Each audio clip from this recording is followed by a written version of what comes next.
It's about to go down.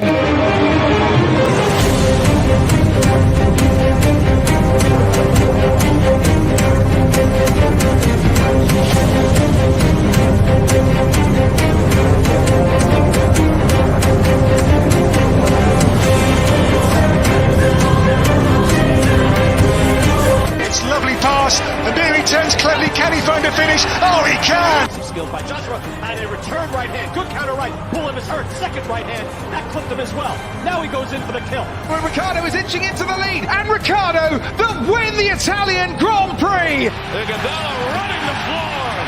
Still leading the way with Canada in there too, with the Netherlands.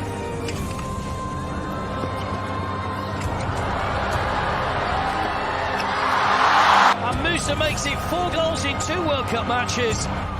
The Monaco Grand Prix! Ricciardo triumphant in Monza.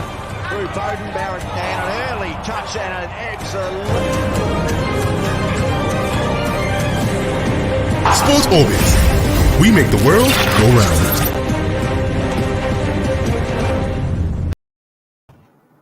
The Nigerian Football Federation has actually consulted Jose Mourinho for the Super Eagles coaching job. This is actually coming from the NFL president, Amaju Pinnick. Super Eagles actually they finished the year 2021 ranked 36 best footballing nation across the world. Babon has actually revealed the Super Eagles tactics ahead of the 2021 AFCON Cup of Nations that will actually be going down right there in Cameroon. And also, one man is saying, do not underrate Guinea, South, and Sudan.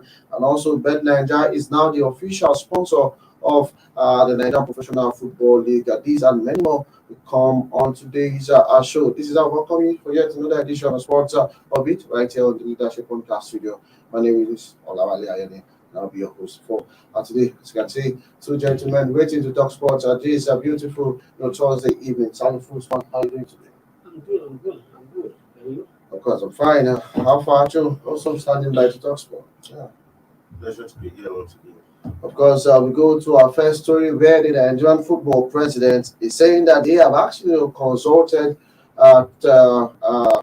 AC Roma coach at this point in time, talking about Jose Mourinho for a coach for the Nigerian Super Eagles at this point in time. Is actually the Nigerian Football Federation president, Amaju Pinnick, actually confirmed that Mourinho has been consulted that he can actually recommend a coach for the Nigerian Super Eagles. Starting from where you get to hear about this news, what was the first thing that actually comes to your mind? Pinnick consulting Jose Mourinho for a coach for the Nigerian Super Eagles. When I saw the news, I was a bit confused because I didn't understand what ground is it consulting. Is it a coaching consultant? So but one thing that will be very sure is that Pinnick is very good in the gallery, and that's one of his strategies to the gallery. So you have appointed an interim coach, and you have consulted the coach. So, to me, that story is half tell. He has not come in the clear time on what the ground. Was he consulted before they appointed Bob as an interim coach, or was he consulted on the way forward about to get the substantive coach for the job? So that story is half tell. He has to tell us in the clear times on what role Mourinho is playing in supporting Mourinho. Alpha, some people are saying it's just a media stunt. So do you agree with that? It might not just be media stunt, but again, some sports analysts said today, why give a press conference over consulting a coach? You're supposed to give a press conference when you are already a coach. So it wasn't necessary in the first place. But be that as it may, rumors we're also hearing is that even the NFF and including the Minister of Sports are not comfortable with Eguavon leading the team to AFCON. Like I said, it's still in the realm of rumor. So that is why they are doing everything possible to ensure that this new coach is appointed. Initially, the story was that whoever is coming as a new coach will just go there, observe things. But what we are hearing as of today, what I heard was that the new coach will actually coach the team. Even if Eguavon will be there, he might just be there as a figurehead. But the new coach will actually be the one who will be doing the coaching of the boys. And it's even looking like the new coach might be the one who will file out as the new coach of the Eagles to the team. So the whole thing is confusing. At this point, when most teams have even started doing close campaign and all of that, we are still, Seems like Cameroon has unveiled that Exactly. 28-man Not list. only Cameroon, Cameroon, Ghana, almost all Morocco, teams. all those things have all released their Exactly. final It's final exactly squad. about 17 or 18 days to AFCON, and we are still doing politics of a new coach, whether Iguawan is going there, whether or not. I mean, these distractions are completely unnecessary. If the new coach is supposed to come after the AFCON, why not wait till after the AFCON? Then we'll talk of a new coach. Shalifu, do you think it's too late to appoint a new coach that will be actually leading the Nigerian Super Eagles to the AFCON at this point? Obviously, it's too late. And I quite agree with what Adam said. It's just a distraction. Now you are putting the Guabo in another element. Exactly. In as much as most Nigerians, and even including me and every other person, are not too sure about the the technical points of the Guabo. But even as far as I'm giving him the job, allow him to do his job. Now you are distracting him. Either is he going to take full share of the team, or another person will be coming here to assist him. So it's all about that distraction, and that this will be a counterproduct. It's going to affect the team. But what, in as much as we all know that Egbabo, just like everyone is saying that Egbabo like the confidence of who have the technical capacities to do it, but at least me, I still believe that yes, Egbabo may not be full sound or in terms of technical, but at least allow him to be. But in 2006, when Egbabo take over as an interim coach, he led the team to a bronze medal. To me, it's an average success. But now, the question you may ask that after the 2016 and before now, where was Egbabo? What has he done after that till now? How many have you been able to upgrade themselves, or how many the team that's pushed after them? Where did you let them do? But now that he's still the technical director of the NFL, that means we still have element of confidence to be the head of the technical department. And now allow him, either he is good or not, allow him to concentrate. Because what we are doing now is a distraction. And if you know that you can get a coach, there's no need laying all this. Just come in clear time, in the full strength, appoint the coach. We have less than 2-3 weeks to the tournament, and when other countries are already camping, follow out their program way ahead. We don't even know when Super Eagles are going to start the camp, except the one and the Minister of Peter Sport came out that the team are going to camp Abuja. Minister is not the one to tell us when the team is going to camp. It's not his domain to tell us. To me, that's a political statement. Of course, maybe due to the newly regressed pitch, so they're thinking that they're going to use that to actually bring the Nigerian Super Eagles. Still talking about the Super Eagles, because at this point in time, the AFCON is just what is on ground at this point, where the Nigerian Super Eagles finished the year 2021 as the number 36 best footballing nation of the world, and at this point in time, they'll still retain their spot in the African continent at this point, fifth in Africa. So as it is, we'll be going into the Nations Cup with the Nigerian Super Eagles ranked as the 36th best country of football country of the world, and also fifth in Africa. Alpha, will this mean anything going into the AFCON, or be just normal rankings? Not much. I mean, you can even see that countries like Russia, Turkey, who clearly we know that at least have some level of pedigree, still ranked a bit lower than Nigeria, Turkey, for example. So sometimes ranking, yes, like I keep saying, sometimes it's questionable. Does it actually reflect on what your performance is? So sometimes that's why sometimes you see a team who win a tournament and they are still not ranked among the top 5 teams, and a team who hasn't really won anything, like England, for instance. England hasn't won a trophy in as far back as I can remember.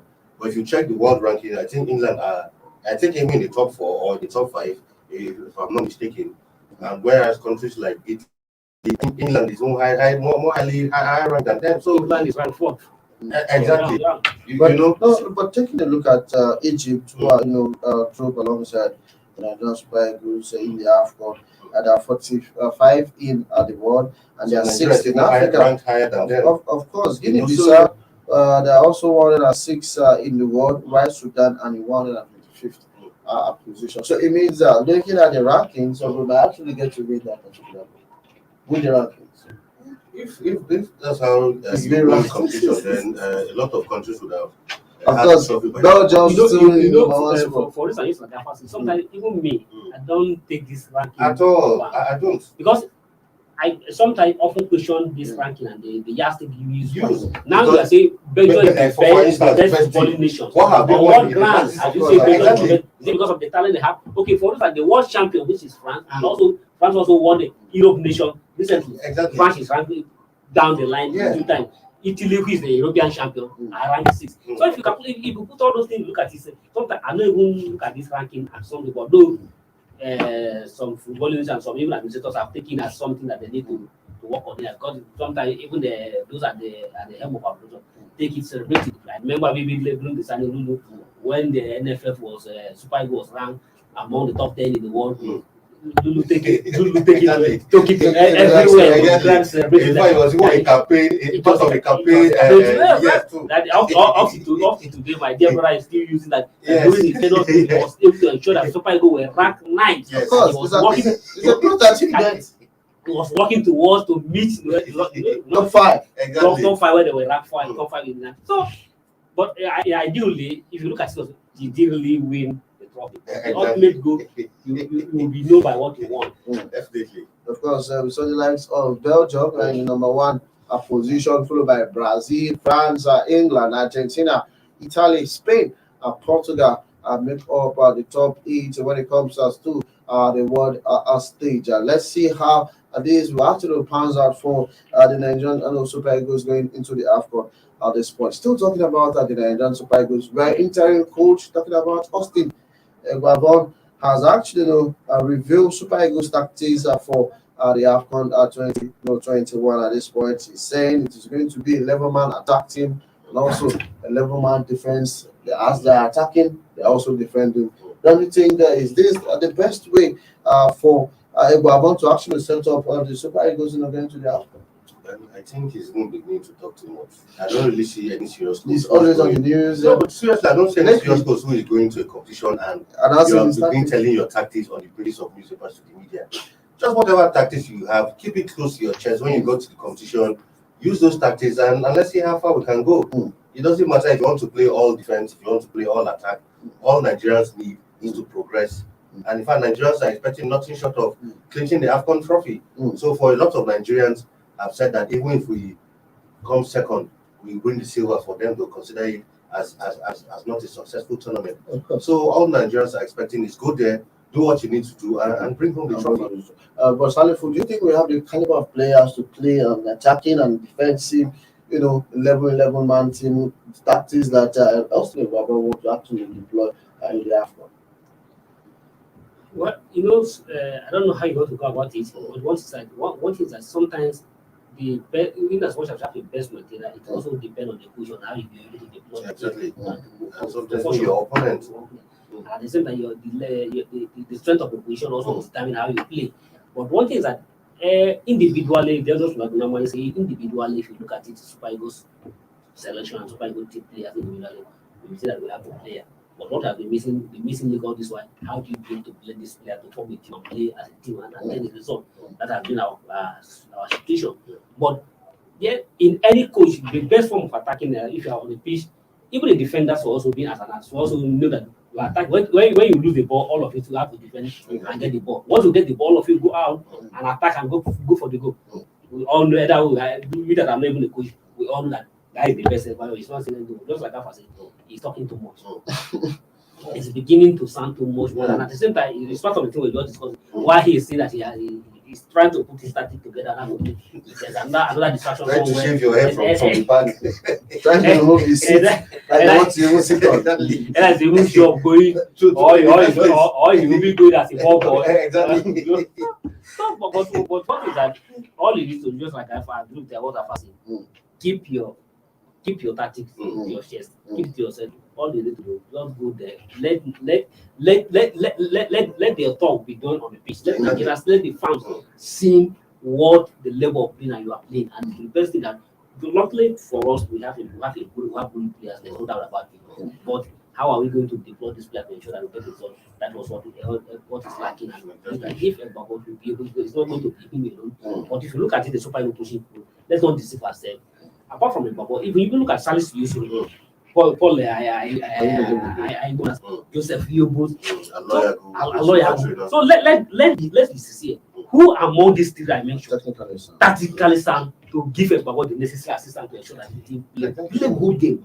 With something is missing. But just I would say, but I quite agree that because in terms of Africa Cup of Nations, we have won. We are serial winners of bronze medal, silver medal we have won. But anything short of trophy, to me and just like everybody, it's not a good campaign. Anything short of trophy, because we can't be going say we'll give you top 4 finish top. No, anything short of trophy, that's not is a failure. Of course, anything short of the fourth title for the Nigerian Super Eagles come Cameroon 2021 is a total failure.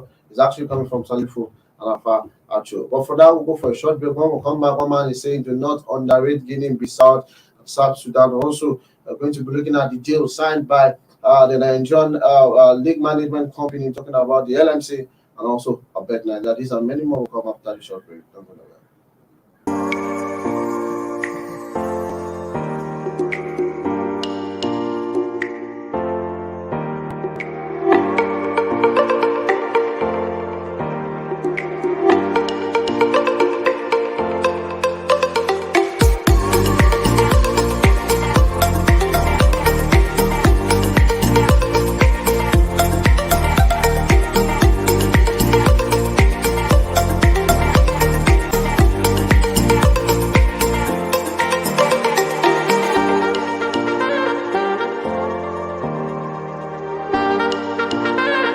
For sponsorship and advert placements, please contact 080-3688-6158. Last Word Leadership Podcast Studio. You have the last word.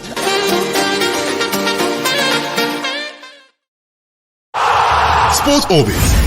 We make the world go round. Welcome from that short break. You still Sports Orbit right here on the Leadership Podcast studio. We go straight to our next story where at this point in time, do not underrate Guinea-Bissau, South Sudan at your own peril. Underrate Guinea-Bissau, South Sudan at your own peril. This is actually coming from Godwin Okpara at this point in time. Former Nigerian international is actually giving a sound warning to Coach Egravon led Super Eagles at this point in time. We do not say do not underrate Egypt because Egypt is a very, very difficult side, but it's saying Sudan and Guinea-Bissau, Nigeria should actually watch it. It looks like those. I mean, on paper, if you're going to pick the 2 people who make it out of the group, off the top of your head, even if we are going to use our under 17, I expect that Nigeria and Egypt easily should make it out of that group. And truly, except something unusual happens. Madagascar is just the memory of Madagascar. I know. It's not really far from my. I agree, but I'm just saying, except something unusual happens, there's no way Egypt and Nigeria shouldn't be able to at least be the top 2 teams to make it out of the group. Because I mean, looking side by side, you don't expect a Sudan or Guinea-Bissau to cause serious problems to either Nigeria or Egypt. That's what I said. It's a level. That's what I said. Get my point. That's what I said. Except something drastic happens, Nigeria and Egypt should make it out of that group. Clearly, of course, that's a good advice to the Eagles. Do not underestimate anything because on their day they might just pull off surprises. Not forgetting that the World Cup when France went to defend their championship in 2002. Don't forget that they were knocked out in the first round. A group that had Senegal who were participating in the World Cup for the very first time. Same thing happened to Spain. Exactly. France ended up 3rd in that group. So anything is possible in football, but I should expect that Super Eagles should be able to make it out of this group alongside Egypt. Of course, Salifu, is it going to be 3 points for Coach Bavon when he gets to play for Sudan against Sudan and Guinea-Bissau? You can't just sit at your home and say it's going to be 3 points. But just like the Para is right, the advice is going at the right time. All you need to do is you don't need to understand anybody. In the game of football now, there's no minus in football. So just like it's level versus level, but oftentimes we still know that who and who had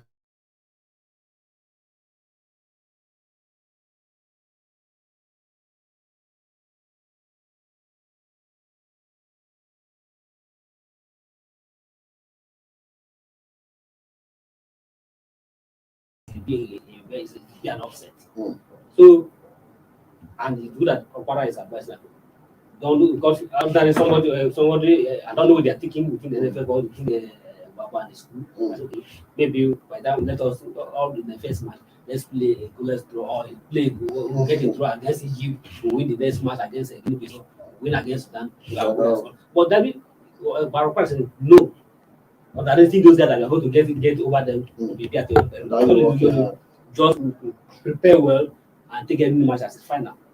Of course. Then the way you play against Egypt should be the same thing you're going to play against Guinea-Bissau or Sudan. Not that anything. That is the right approach. But ordinarily, Guinea-Bissau, what is Guinea-Bissau? Guinea-Bissau is not up to or even up to Kogi State. But in football, you don't calculate like that. Of course. The game of 11. Of course, they just have to play every match as a final. That's actually coming from Salifo Usman. But let me just quickly read what Para actually said. He said, for me, I'll be very, very tough. It will be very, very tough for the Super Eagles at the 2021 AFCON Cup of Nations. I know we will come out of that group that consists of Guinea, Bissau, Sudan, and Egypt. However, our attention is focused on Egypt without thinking about others. We must not underestimate Guinea, Bissau, and Sudan. I know if we have our players world ready in good shape, seriously, we can come out top in that particular group. Can't really come out top. It's very, very possible. Looking at the 7 times champions, Egypt. No, it does. 7 times champion doesn't mean Egypt is beatable. Sure. Egypt is beatable. We play a moment. They forget about Mo Salah or Mohamed. Mohamed Salah is the highest goal scorer in the English Premiership at this point in time. Mo Salah. Mohamed Salah was in the team when they hosted the 2019. But they didn't get to the quarterfinal. They were defeated. Okay. So Mo Salah was there. But it doesn't mean Mo Salah was there when they went to the World Cup. They couldn't move in a single match. Even against Australia, even the Saudi Arabia hospital. So football is not counting based on that. Mo Salah is not the only one. He cannot make it for. He's the only one can be alone. Apart from Mo Salah and Mohamed, former snap players Mohamed. So I'm not saying Egypt are not strong. They're very strong. When you come to Africa, they have dominated. They have dominated AFCON, no doubt about it. But that does not mean they can just come and get right on every other person. So what is that? Egypt is beatable. If you play your game well, of course, Egypt is very, very beatable. Let's see how Ecuador will actually get to shake that off when we get to play the Pharaohs of Egypt come January 11th right there in Cameroon. Away from that, talking about it, I'm not surprised at this point in time. Welfare Watford over the invitation, extended to Emmanuel Dennis, one of so many people are saying he's like the best buy for the English club, talking about Watford this season. At this point in time, he has been firing with all cylinders, scoring, creating assists for Claudio Raheni's side in this ongoing season. We know that so many players will actually be leaving the English Premiership because of the AFCON. At this point in time, the red hot Emmanuel Dennis, who is like the live wire of Watford, will be actually leaving Watford to join the Super Eagles camp at this point in time. But we don't know yet if his name will going to be in the 28-man list of Coach Austin Egbamon at this point in time. But looking at all the players that have been invited, current form and performance, do you think he deserves a starting lineup, not just making the 28-man list? Does he actually deserve a 11-man startup for the Nigerian Super Eagles against the Pharaoh of Egypt? Deciding who starts a game it's not something we can sit down here and say who should start. That would depend on the coaches, especially on the last training they have before the first game. That's what that's what coaches actually look out for in deciding the first 11 for the team. But I agree that overall he should be part of the squad. I think he should be part of the squad. I think he has done enough this season. He's been in fine form this season to warrant a call-up and deserve actually stake a claim for a place in the squad generally. So I think his invitation is a good one. Good signs for Nigeria. I mean, up front we are not lacking in talent. There's depth of striking talent up front there. So I really think that his inclusion was well thought out, and I believe that now when he comes to come, it's for him to justify his inclusion. Because if you look at the right wing, Iwobi has not been five top cylinders. Moses Simon also, for me, has actually not performed below par. We actually get to see none of them is right top cylinders, even with against big club Manchester City, Manchester United, he has been scoring. But at this point in time, Salifu, as a coach, looking at the performance, for me, I will not actually compare him with Iwobi at this point in time, because Iwobi has not been getting enough playing time in Everton at this point. But Salifu, between Emmanuel Dennis and Alex Iwobi, who will you pick to actually start in for the Super Eagles? But sometimes in football, coaches they have their ways of judging whose players to play or not play. Sometimes you may see a player, the fact that he's not playing regularly in his club, when he comes to his national team, because the pattern the coach of the national team want to play, he's still playing. So I still believe that either it will be his playing week now at the back, he also play. Definitely, it will be always a short starter in the Super Eagles team. I don't know, although the era of the Roha is over, but I still believe that we are not going to see any much different under Ibabo from what Roha has been implemented. So, but one thing is that the decision to Dennis is a welcome development, and as sure if his chances of making the team has also been brightened. Because if you look at Paul White and the Belgian guys, he's having injury problem.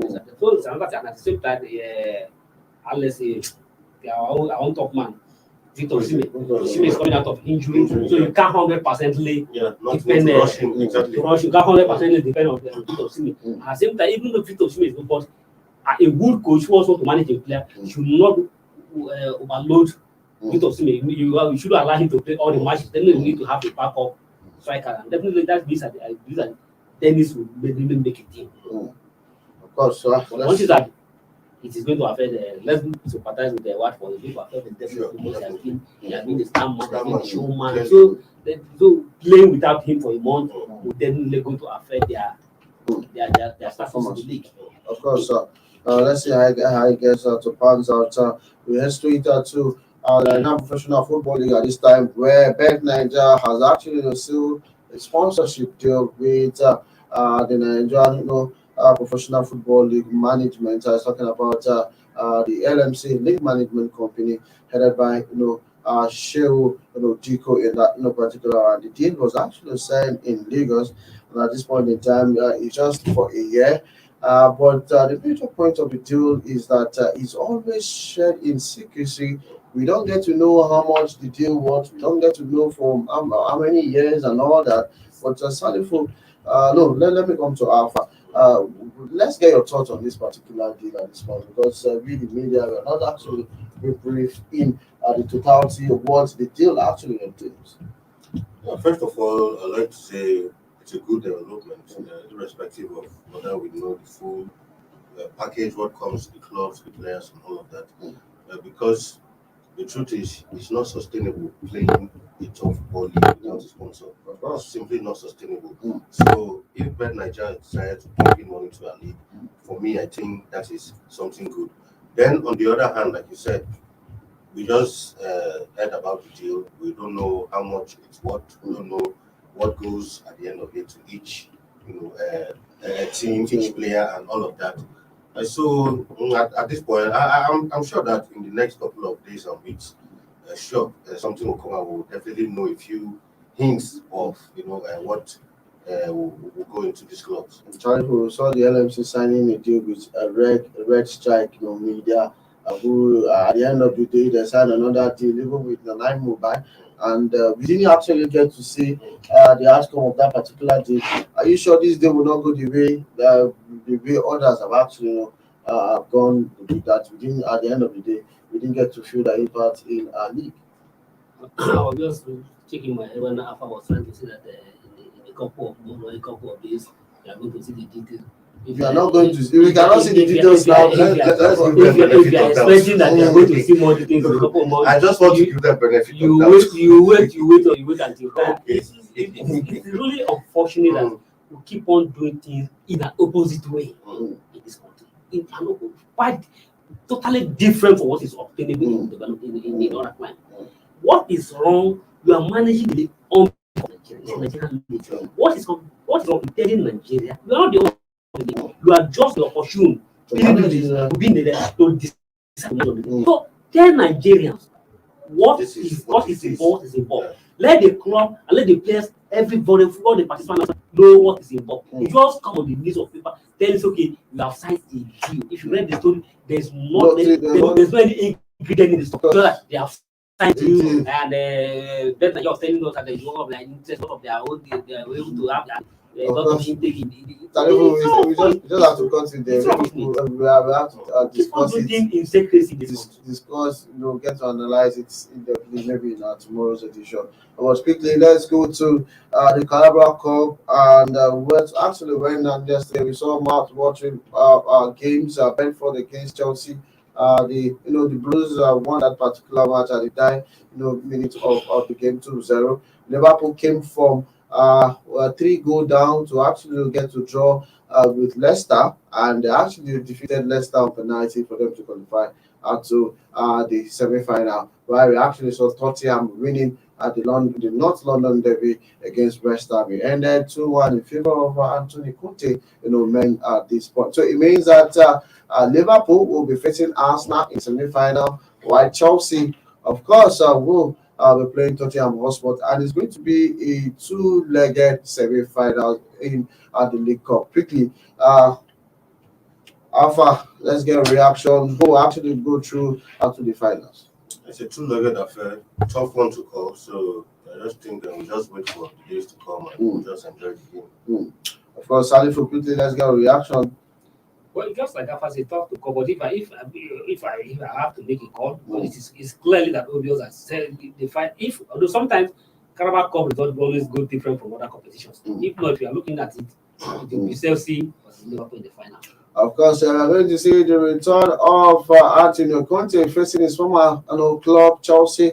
For me, both managers will want to actually fight for bragging rights at the end of the day. But this is what we draw the content for Sport Orbit. That's been nice, talking sport with Salif Usman and Alpha actual writer in the studio.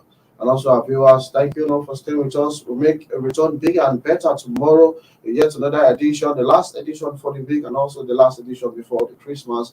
We're saying do enjoy the rest of your day. Bye-bye for now, and God bless you.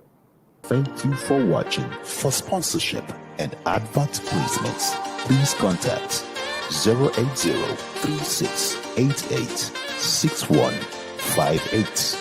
Last Word Leadership Podcast Studio. You have the last word.